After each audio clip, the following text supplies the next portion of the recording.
Menghadapi hidup berarti menghadapi yang menghidupkan.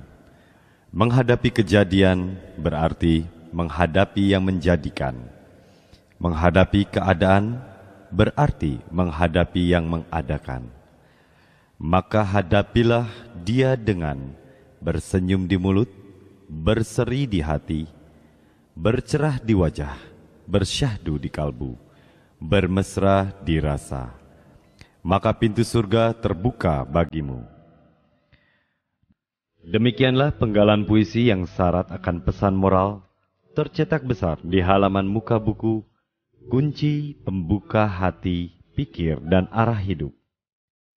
Serial intelektual, emosional, dan spiritual ciptaan Abah Agung Sukarso Pancakomara, atau yang juga akan muncul saat mengakses situs abah.net.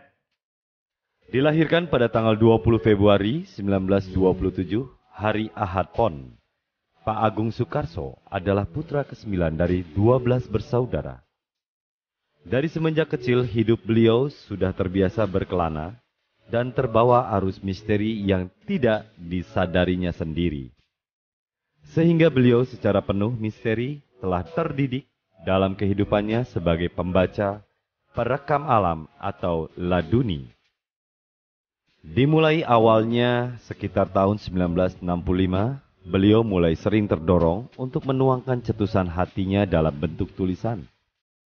Hal ini diawali terutama setelah beliau mulai menyadari dan memasuki alam pencerahan secara gaib, yang kemudian terus-menerus berproses hingga kini. Patut disayangkan bahwa pada tahap awalnya, banyak sekali hasil-hasil karya tulisan beliau terbuang begitu saja.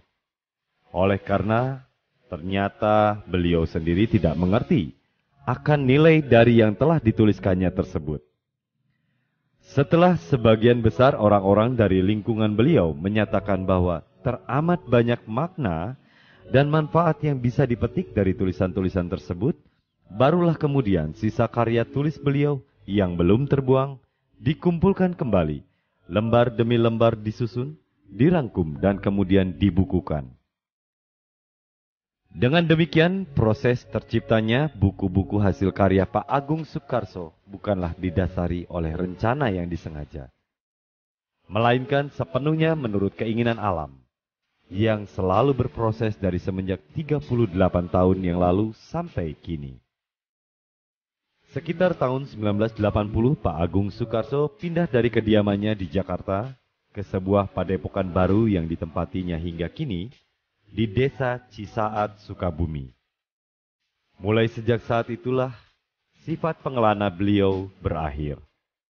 Dan orang mulai memanggilnya dengan sebutan Abah. Dan bukan lagi Pak Karso seperti sebelumnya. Dalam bahasa Sunda, Abah adalah panggilan terhadap sang ayah. Di dalam setiap tulisan hasil karyanya, Abah Agung selalu berpesan yang berbunyi, "Hai para ilmuwan, jagat raya merupakan sekolah yang maha besar, di mana gurunya adalah alam.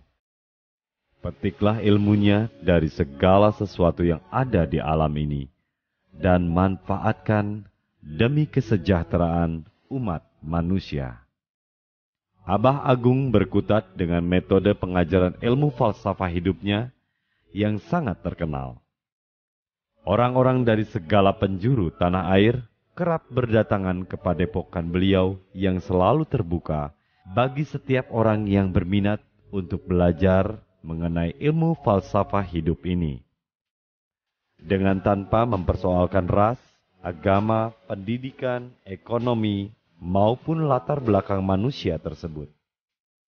Umumnya, mereka mengenal Abah Agung hanya melalui proses dari mulut ke mulut. Tidaklah heran apabila banyak sekali manusia-manusia yang telah menimba ilmu falsafah hidup di tempat Abah Agung ini, kemudian memproklamirkan diri mereka sebagai anak Abah Agung.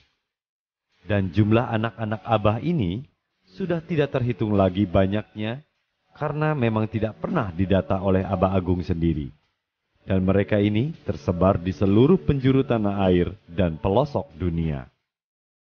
Anehnya, walaupun telah memberikan dan mengajarkan ilmu falsafah hidup ini dari semenjak lama, tetapi Abah Agung belum pernah berpikir untuk mengkomersilkan ajaran beliau ini. Semua anak-anak Abah yang memperoleh wejangan, konsultasi, debat, tukar pikiran, terapi pengobatan, mohon restu, atau apapun bentuknya, sama sekali tidak dipungut bayaran oleh beliau, alias cuma-cuma. Itulah sebabnya Abah Agung ini dianggap sebagai seorang ayah yang penuh misteri dan berlimpah kasih sayang. Bagi Abah Agung, uang dan materi adalah bentuk energi yang kuat dan sering menguasai umat manusia secara membabi buta. Dan beliau berusaha untuk mengkompensasikan bentuk energi tersebut ke dalam bentuk lain yang berupa kasih sayang, tanpa pamrih terhadap semua anak-anak yang datang kepadanya. Yang menonjol di dalam pengajaran ilmu falsafah hidup Abah Agung ini adalah proses kita sebagai manusia untuk mencapai energi tertinggi di alam semesta atau makrohistory melalui pemurnian jiwa. Ibaratnya, badan kotor pun butuh dibersihkan. Jiwa pun demikian, ibaratnya butuh mandi di alam murni. Prosesnya adalah melalui pencapaian suatu keadaan yang disebut beliau sebagai posisi nol atau zero position, di mana kita akan menjadi seperti bayi kembali di pangkuan ibu pertiwi atau Sacred Mother. Pencapaian posisi nol tersebut akan terus berproses membawa manusia kepada sebuah resonansi energi makro yang berkekuatan dahsyat. Itulah yang disebut sebagai misteri energi.